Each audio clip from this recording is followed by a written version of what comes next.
Hi everybody, Daniel Clements here, Chef Technologist at Georgian College in the Hospitality Department. And how do I make a perfect s'more? I need graham crackers, marshmallows, and chocolate. Step 1, toast your marshmallow.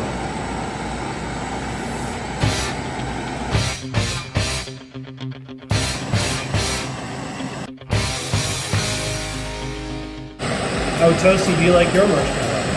I like mine pretty toasty. Step 2, graham crackers and chocolate. And then my favorite part, the squish.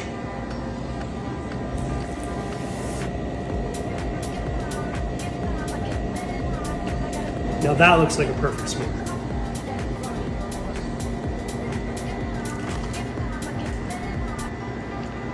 That's pretty good.